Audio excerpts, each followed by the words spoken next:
ఓం శ్రీరామాయ రామభద్రాయ రామచంద్రాయ వేధసే రఘునాథాయ నాథాయ సీతాయ పతయే నమః. ఈ అధ్యాయములో సీతా స్వయంవరము గురించి తెలుసుకుందాం. స్వయంవర మండపమునందు వారికి ప్రత్యేకముగా నిర్మించిన అట్టి ఉచితాసనములపై ఆసీనులయ్యున్న సమయంబున నిండు పౌర్ణమి నాడు నీలి గగనమునందు నక్షత్రముల మధ్య చంద్రుడెలా ప్రకాశింపుచుండునో అట్టి విధముగా శ్రీరామలక్ష్మణులు ఆ యొక్క సభా మండపమున దేదీప్యమానముగా వెలుగుచుండిరి. స్వయంవర మండపమంతయు రత్న ముత్య వైడూర్యములతోడను ముత్యాల కూర్పులతోడను విస్తారమైన పందిళ్లతో ఆకాశమంటుచున్నవో అనుచున్నట్లుగా దేశదేశముల నుండి రాకుమారులు విలువగలిగిన సువర్ణ కిరీట భూషణాలంకారులై సువర్ణ సింహాసనములపై ఆసీనులై ఉండి శ్రీ జనక మహారాజు యొక్క కీర్తి విశేషములను గురించి చెప్పుకొనుచుండగా స్త్రీలు నృత్య గానములు చేయుచుండగా ఆ యొక్క సభా మండపమంతయు దేదీప్యమానముగా వెలుగొందుచుండెను. అటువంటి సమయములో శ్రీ జనక మహారాజు శివధనుస్సును భటులచే తెప్పించి సభాస్థలియందు మధ్యలో నుంచబడిన పిమ్మట సింహాసనాసీనులై ఉన్న రాకుమారుల జూచి చేతులు జోడించి నిలిచి ఇట్లు విన్నవించెను. భూమీసులారా, రాకుమారులారా, వీరాధి వీరులారా, బలపరాక్రమ సంపన్నులారా, ఈనాడు మనకెంతయో పర్వదినము. ఏలననగా ఈ యొక్క పరమ పవిత్రమైనటువంటి శివధనుస్సును ఎవరైతే ఎక్కు పెట్టగలరో అట్టి వీరునకు నా కుమార్తెగు జానకిని ఇచ్చి వివాహము గావించెదను, మరియు అట్టి వీరునకు ప్రణామములు కూడా చేసేదనని పలికిన వారై శ్రీ జనక మహారాజు తన యొక్క సింహాసనమునపై ఆసీనుడాయెను. శ్రీ జానకీదేవి స్వయంవరమాల చేబూని తన తండ్రి గారి ప్రక్కన నిలిచుండెను. జనకుని వాక్యములు వినిన రాకుమారులందరూ ఒక్కొక్కరుగా వచ్చి శివధనుస్సు నెత్తుటకు ప్రయత్నించి విఫలులై సిగ్గుచే శిరములు వంచుకొని ఎవరి స్థానములో వారు కూర్చుండిరి. ఆ ప్రకారముగా రాకుమారులందరూ ధనుస్సు నెత్తజాలక తిరిగి వెళ్ళి ఎవరి స్థానములో వారు కూర్చుండుట జూచి శ్రీ జనక మహారాజు ఇట్లు నుడివిరి. రాజాధిరాజులారా, ఇంతటి మహాసభలో ఒక్కరైనా ధనుస్సు నెత్తగల సామర్థ్యుడు లేడా? మీ యొక్క కీర్తి యశస్సులు, సాధించిన బిరుదులు మరి ప్రఖ్యాతులు ఏమైనవి? ఇటుల జరుగునని తెలిసిన ఎడల నేను స్వయంవరమును చాటించేవాడినే కాదు. మీ యొక్క కీర్తి ప్రతిష్టలు విని స్వయంవరమును చాటినందులకు తగిన ప్రాయశ్చిత్తమే గరచితినని పలుకగా ఆ వాక్యములకు రాకుమారులందరూ సిగ్గుచే శిరములు వంచుకొనిరి. కాని లక్ష్మణునకు మాత్రము ఆ పలుకులు ములుకుల వలె తోచినవై మిక్కిలి రోషముతో సింహాసనము నుండి దిగ్గున లేచి సభలో నిలుచుని జనకుల వారితో ఇట్లు గద్దించి పలికెను. ఓ మిథిలాపుర నరేశ, ఇప్పుడు నీ వాడిన వాక్యములు సూర్యవంశజులు వినదగినవి కావు. ఇక్కడే కాదు, మరెక్కడైనను సరే సూర్యవంశజుని ఎదుట ఇటువంటి హీనవాక్యములు పలుకుట మహా నేరమే అగును. అదియును కాక ఈ దినంబున ఇంతటి సభలో సాటిరాజుల ఎదుట సూర్యవంశరత్నకుడైన నా అన్నగారగు శ్రీరామచంద్రమూర్తి ధీరోద్ధారులై ఉండగా ఇట్టి దుర్భాషలాడుటకు మీకు పాడిగా నేరదు. ఇది మన్నించరాని మహాపరాధమని పలుకుచున్నంతలో శ్రీరాముల వారు దిగ్గున లేచి వచ్చి తమ్ముని భుజములపై చేయి వైచి చిరునగవుతో శాంతింపచేసి ఇట్లు ఓదార్చెను. తమ్ముడా, లక్ష్మణ, నీవు ఇంతలోనే అంత తొందరపడదవేలా? మనము పిన్నవారలమయ్యా. వారు పెద్దలు, మహానుభావులు, పూజ్యులు. అట్టి వారిని ఎదిరించుట పాడికాదు సుమా. అదియును కాక మనము పితృవాక్య పరిపాలనార్థమై గురువుల సన్నిధిలో నుండి వారి ఆజ్ఞానుసారముగా నడుచుచు ఈ యొక్క స్వయంవరమును చూచు కొరకై వచ్చి ఉన్నారమే కాని మన ధీరోక్తులను 10 మందికి చాటి చెప్పుటకు ఇటకు రాలేదు. ప్రగల్భములు పలుకుట మనకు ధీరోచితము కాదు తమ్ముడు. ముందు వెనుకలు చూడక పూజ్యులైన శ్రీ జనకరాజేంద్రుల వారిని తూలనాడుట మొదటి తప్పు మనదే అగును. కనుక శాంతం వహించి కూర్చొనుమని పలుకగా అన్నగారి ఆజ్ఞను శిరసావహించిన వాడై లక్ష్మణుడు అన్న చెంత కూర్చుండెను. అదే సమయములో లంకాధిపతియగు రావణ బ్రహ్మ మీసములు త్రిప్పుచు హహహ అని పెద్దగా వికటాట్టహాసములతో శివధనుస్సు నొద్దకు రాదొడగెను. అది చూచిన శ్రీ జనక మహారాజు నివ్వెరపోయి తనలో తానిట్లు దూషించదొడగెను. ఈ దుష్టుడైన రావణుడు పిలువని పేరంటముగా తనకు తానుగా వచ్చి ఈ యొక్క శివచాపము నెత్తుడికి వచ్చుచున్నాడు. ఒకవేళ ఈ ధనుస్సు నెత్తిన ఎడల ఈ దుర్మార్గునకు నా యొక్క సుకుమార రత్నమును ఇవ్వవలసి వచ్చునేమో. హా దైవమా, నేనే నిత్య సత్యవ్రతుడనైనచో ఈ నీచునకు ఆ విల్లు మహాభారమగుగాక అని తన ఆత్మలో దూషించుకొనసాగెను. శ్రీ జానకీదేవి వాని రాకజూచి మహా దుఃఖముతో మునిగినదై, హా దైవమా, నేనే ధరణిజనై అయోనిజ సంభూతనై పాతివ్రత్య ధర్మములు పాటించుదాననైనచో ఆ విల్లు వానికి మహాభారమగుగాక అని తన ఆత్మలో వానిని శపించెను.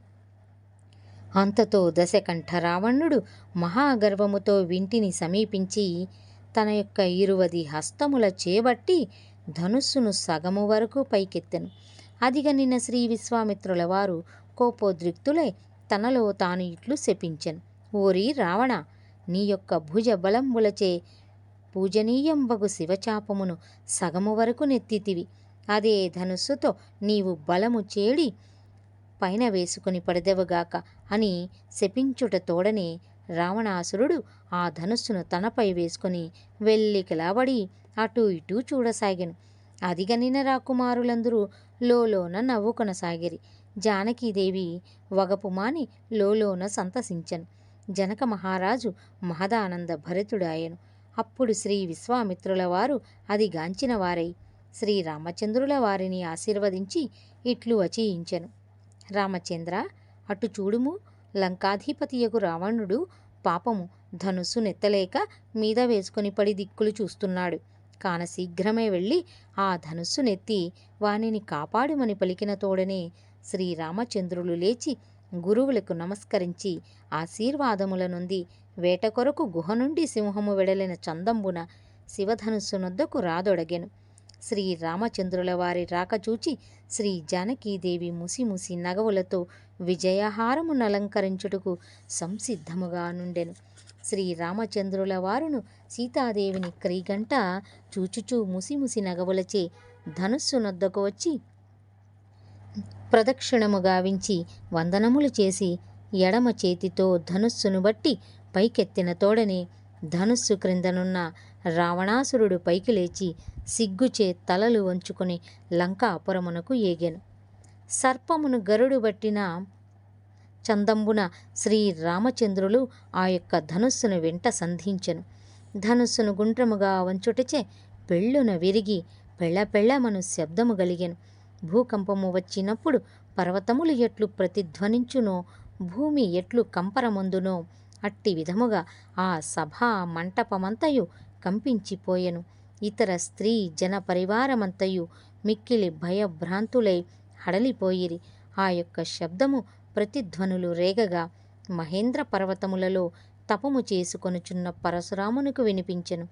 అప్పుడు ఏమిటా ధ్వని అని దివ్య దృష్టిచే గ్రహించినవాడై మిక్కిలి రౌద్రాకారుడై ఆయుధముల చేబూని హుటాహుటిగా బయలుదేరెను.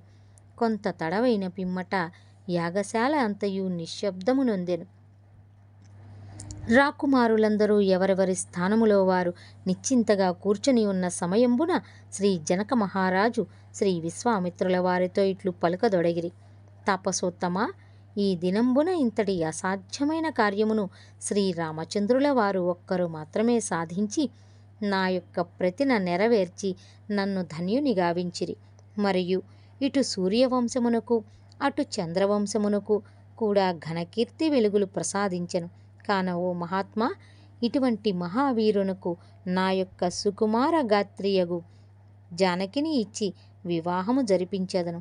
ఈనాటి నుండి నా పుత్రికయగు జానకీదేవి శ్రీరామచంద్రుల వారికి అర్ధాంగియు చరణదాసియు అగుచున్నదని పలుకగా సీతాదేవి సిగ్గుచే శిరము వంచుకొని చెలికత్తెయలు వెంటరాగా క్రీగంట చూపులతో ముసిముసి నగవులతో మెల్లమెల్లగా నడుచుచూ వచ్చి శ్రీరామచంద్రుల వారి కంఠమునందు విజయహారమును అలంకరించెను.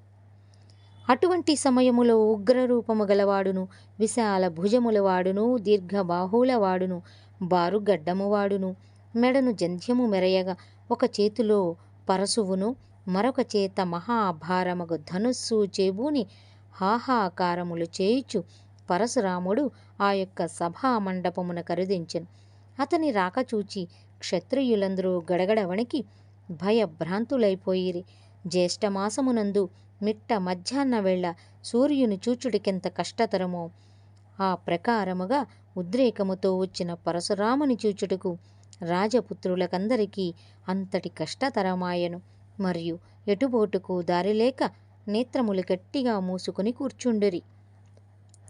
పరశురాముని రాక చూచి శ్రీ విశ్వామిత్రుల వారు జనక మహారాజులు ఇట్లు సంభాషించుకొనసాగిరి. పరశురాముడు ఇప్పుడు క్షత్రియులను దునుమాడుటకు వచ్చినవాడు కాడు, మరేదైనా ఇతర కారణము చేత వచ్చి ఉండును.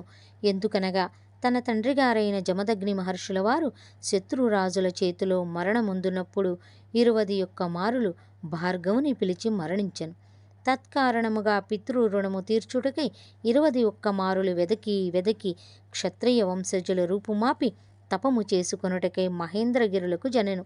కాని ఈనాడు ఈ సభాస్థలికి రాగల కారణంబేమో తెలియకున్నది అని ముచ్చటించుకొనసాగిరి. పరశురాముడు మాత్రము ఎవరి వైపు చూడకుండగనే నేరుగా శ్రీరామచంద్రుల వారి వద్దకేగి ఇట్లు గద్దించి పలికెను. ఓరి రామా, మా గురుదేవులైన పరమేశ్వరులు మాకు ప్రసాదించినట్టి పరమ పవిత్రమైన పూజనీయంబగు ఈ యొక్క శివచాపమును విరిచి నాకు తీరని అపచారమునర్చితివి. మరియు నేనే మహాబలవంతుడనని విర్రవీగుచున్నావురా మూర్ఖ! ఆ ధనుస్సు విరిచినంత మాత్రమున నీవు వీరుడవు కానేరవు. నాతో యుద్ధము చేసి గెలువుము, లేకున్నా నిన్ను విడువను. మీ యొక్క క్షత్రియ కులజులందరూ 21 మారు వెదికి వెదికి వంశక్షయము గావించి తిని కాని ఇంకా శత్రుశేషము మిగిలి ఉన్నదని ఈనాడే తెలుసుకుంటిని. ఇక నిన్ను ఉపేక్షించి విడిచిన ఎడల ఏనాటికైనా మీ క్షత్రియ వంశము వృద్ధి నందగలదు.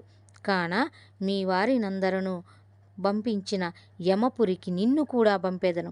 ఇదే కాచుకొనుమని పలికెను. ఆ వాక్యములకు శ్రీ జనకుల వారు మిక్కిలి భయభీతి నొందినవాడై గడగడ వణకుచు దగ్గరకు నేగి చేతులు జోడించి గద్గద కంఠస్వరముచే కనుల వెంట నీరు కార్చుచు మిక్కిలి వినయముగా ఇట్లు పలుకదొడగెను. హే నరశార్దులమా, పెక్కుమారులు క్షత్రియులపై దండెత్తి క్షత్రియులందరినీ రూపుమాపి మీ యొక్క పితృరుణము తీర్చి తపములకే వెళ్ళితిరి.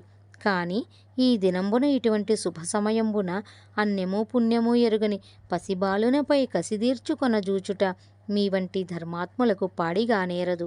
అదియును కాక ముల్లోకములందును నిన్ను మించువాడు లేడు. నీ యొక్క భుజబల పరాక్రమమునకు ఎవరు సాటి రాగలరు? అంతటి మహావీరుడవైన నీవు పిచ్చుకపై బ్రహ్మాస్త్రము వేసిన చందంబున ఈ పసిబాలునిపై పగబూనుట ధర్మకార్యము కానేరదు. మీరు బ్రాహ్మణోత్తములు, దీనుల ఎడ జాలి దలచుటచే మీ కర్తవ్యము కాని శాసించుట నొల్లరు. ఆ పసివాని పొరపాటు ఏదైనా ఉంటే వానికి బదులు నేను మీకు ప్రణామము విడుచున్నానని ఎంత ప్రార్థించినను వినక గర్వాంధకారియగు భార్గవుడు ఆ వాక్యములు పెడచెవిని పెట్టినవాడై శ్రీరామచంద్రులతో ఇట్లు కఠినముగా పలికెను. ఓరి రామ, జగద్విఖ్యాతి నుండి తుచ్చ క్షత్రియులందరూ తుదముట్టించి దిగ్విజయము సాధించిన ఈ పరశురాముడు జీవించి ఉండగానే నీవును రాముడనని చెప్పుకొనుచు మహాగర్వముతో మెట్టిపడుచున్నావు. అదియును కాక ఈ భూమండలములో ప్రఖ్యాతి నుండి నిత్య పూజలగొనుచున్నట్టి మా గురువులైన ఆ పరమేశ్వరులు మా కొసంగినట్టి శివచాపము స్వయంవరమును పేరట విరచి నాకెంతయో అపకారమునర్చినదిగాన నేనే మహాబలవంతుడననే గర్వముతో నాకెదురుగా జంకు బొంకు లేక నిలుచున్నావా మూర్ఖ! ఆ చాపము విరచుట కాదురా నీ పరాక్రమము. రమ్ము, నాతో యుద్ధము చేసి గెలువుము అని నానా విధముల తూలనాడసాగాను.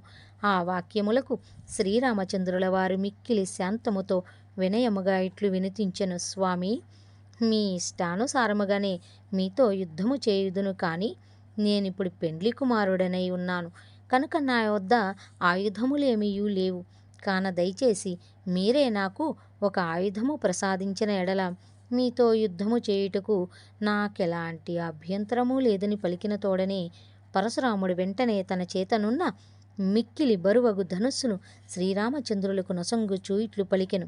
ఓరీ రామా, నీవు చేసిన తప్పుకు క్షమాపణ చెప్పుకొనక నాతో యుద్ధము చేయుటకే సాహసించితివా? నా చేతి ధనుస్సు ఎనగా ఏమనుకొంటివి? నీ వంటి అల్పులు 1000 మంది కలిసినను దానిని ఎత్తజాలరు. ఇట్టి ధనుస్సు ఎత్తి నాతో యుద్ధము చేసి నిజమైన క్షత్రియుడవని నిరూపించుకొనుము. ఈ ధనుస్సుతో యుద్ధము చేసినను నిన్ను విడువను.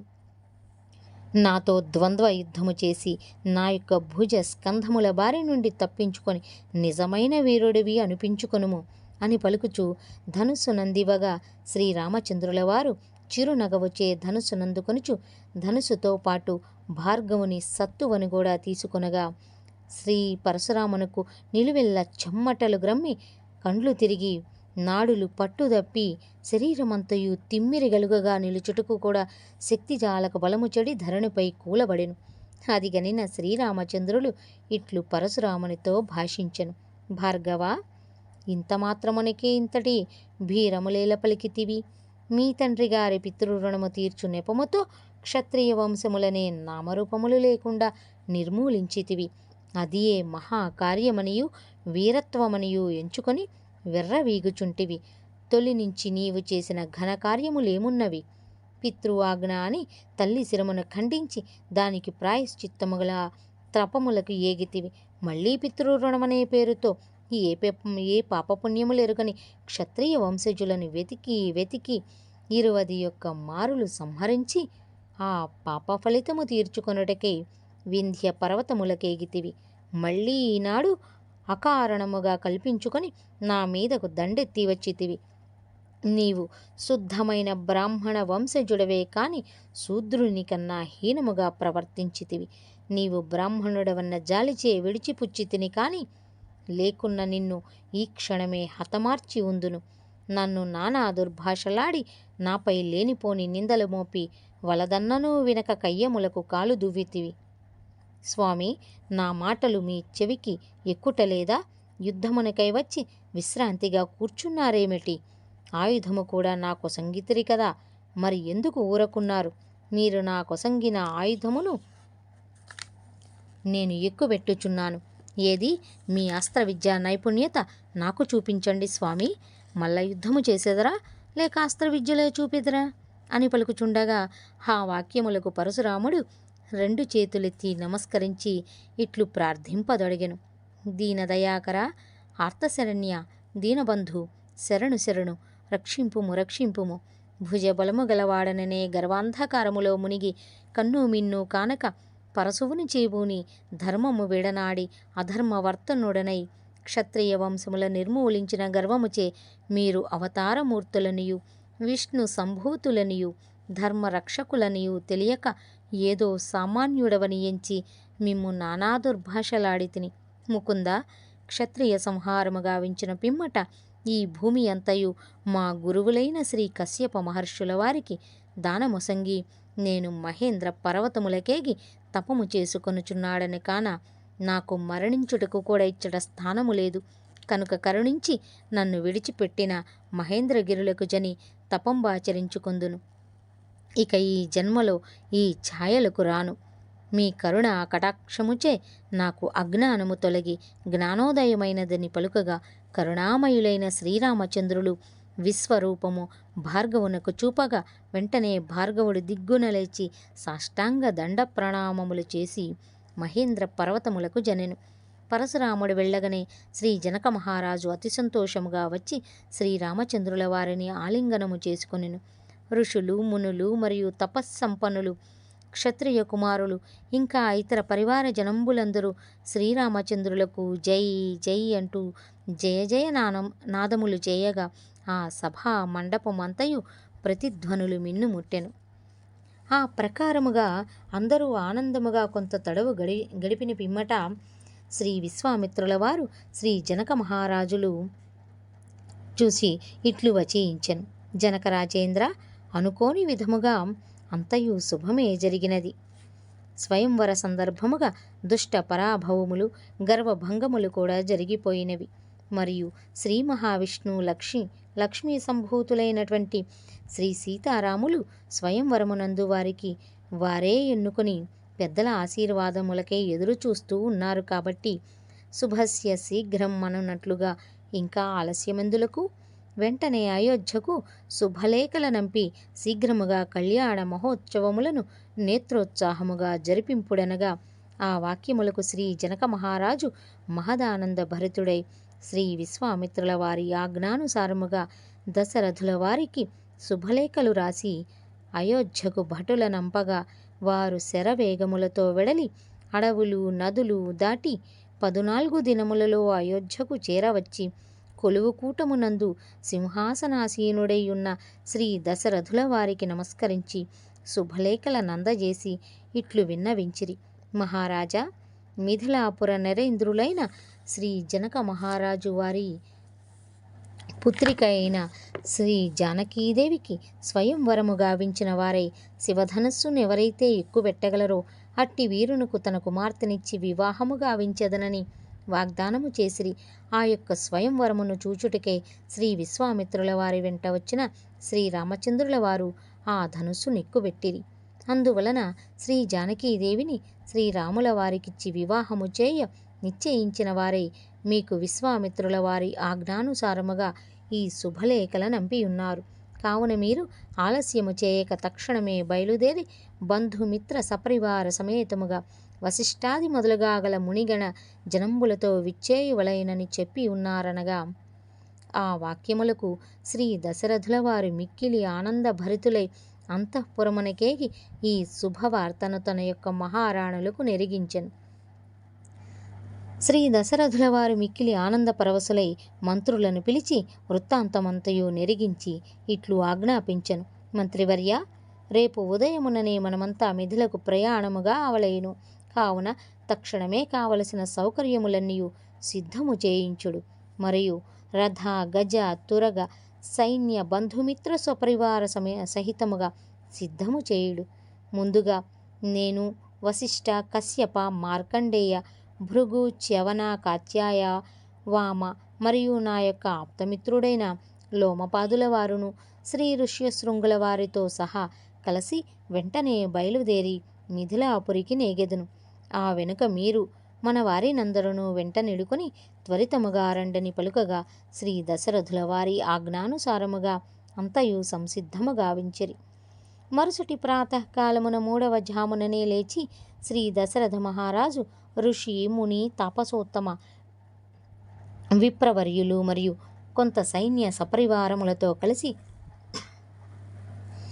మహావేగముగా రథారూఢుడై నదులు పర్వతములు అడవులు దాటి 10 దినములలో మిథిలా నగరమునకు చేరవచ్చిరి.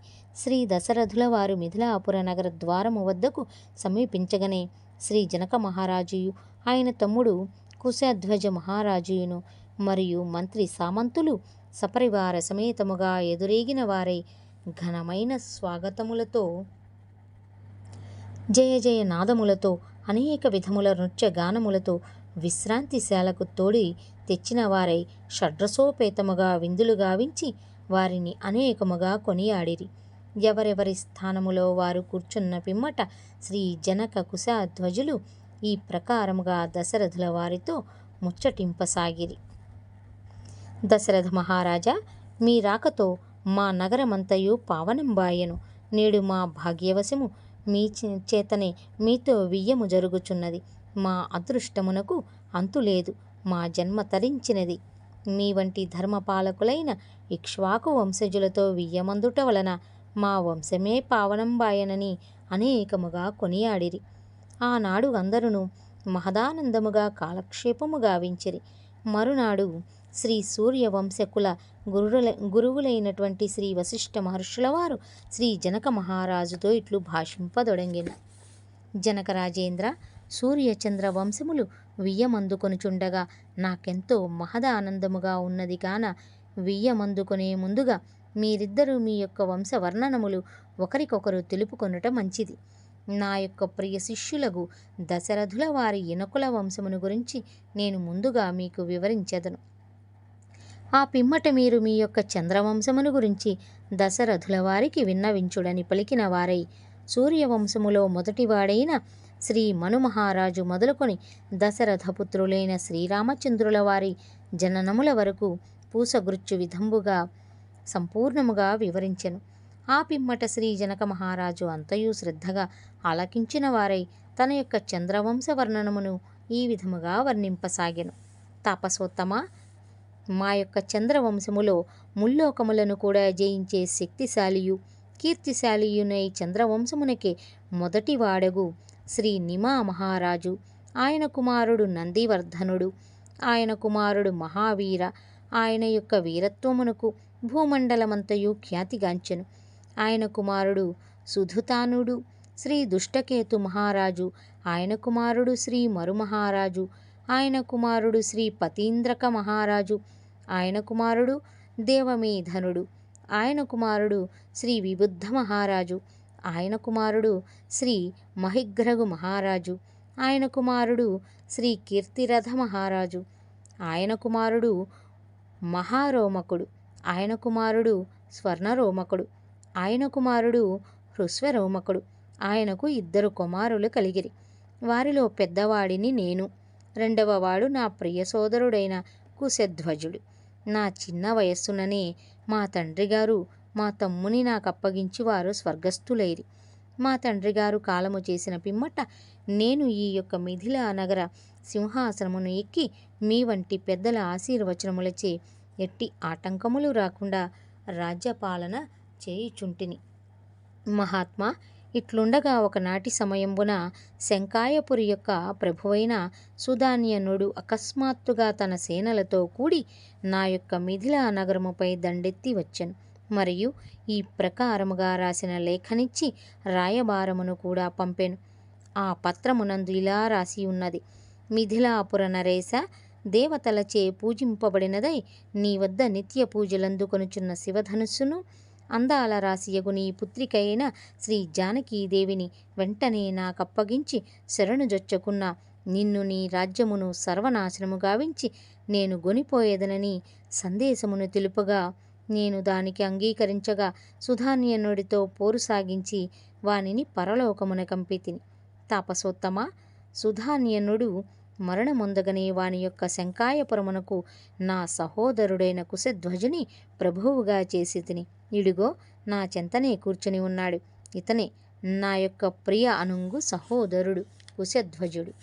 మహాత్మా, నేను దశరథ కుమారులకు శ్రీరామ లక్ష్మణులకు నా పుత్రికలైన శ్రీ జానకీదేవిని ఊర్మిళాదేవిని ఇచ్చి వివాహము జరిపింతునని పలుకగా ఆ వాక్యములకు శ్రీ వశిష్ఠ విశ్వామిత్రుల వారు సంతసించిన వారై శ్రీ జనక మహారాజుతో ఇట్లు ఒక్కాణించిరి: జనకరాజేంద్ర, వియ్యమందుకునే వారిద్దరూ ఉత్తమ గుణ సంపన్నులు.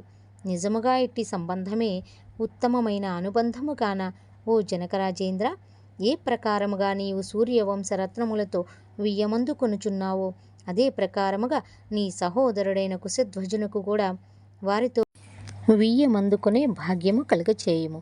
ఏలననగా నీకు వలెనే నీ తమ్మునకు కూడా 2 కుమార్తెలు కలరు కదా.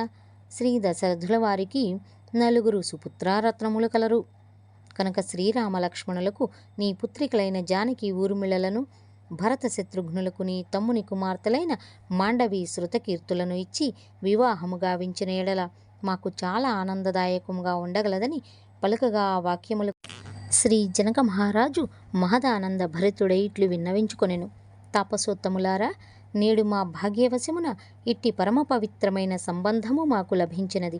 ఇంతకంటే మాకు కావలసినదేమున్నది?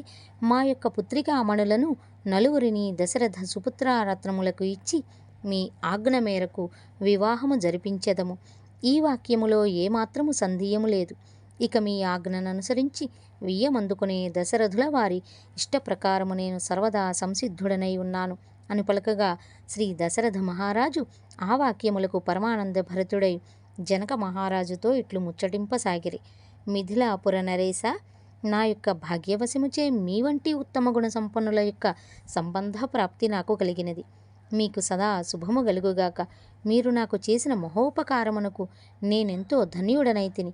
మీ ఇష్టమే మా ఇష్టముగాన మీరు సెలవు సింగిన ఎడల నేను వెళ్ళి పరిణయమునకు కావలసిన ఏర్పాటులన్నీయు సిద్ధము గావించెదనని పలుకగా శ్రీ వశిష్ఠ విశ్వామిత్రుల వారు సంతసించిన వారై వారిద్దరికిని సెలవొసంగిరి. ఓం శ్రీ రామచంద్రాయ నమః. ఇంతటితో ఈ అధ్యాయము పరిసమాప్తి అయినది. తదుపరి అధ్యాయములో శ్రీ సీతారామ కళ్యాణము గురించి ముచ్చటించుకుందాము. అంతవరకు ధన్యవాదాలు. ఇప్పటికీ మా ఛానల్ని సబ్స్క్రైబ్ చేసుకోకపోతే దయచేసి సబ్స్క్రైబ్ చేసుకొని వీడియో నచ్చితే ఒక లైక్ ఇచ్చి మమ్మల్ని మా ఛానల్ని ఆదరిస్తారని ఆశిస్తూ స్వస్తి. రామాయ రామచంద్రాయ రామభద్రాయ వేధసి రఘునాథాయ నాథాయ సీతాయ పతయే నమః. హరే రామ రామ రామ హరే హరే, హరే కృష్ణ కృష్ణ కృష్ణ హరే హరే. శ్రీరామ రామ రామేతి రమే రామే మనోరమే, సహస్రనామ తత్తుల్యం రామనామ వరాననే. ఓం శ్రీ రామచంద్రాయ నమః.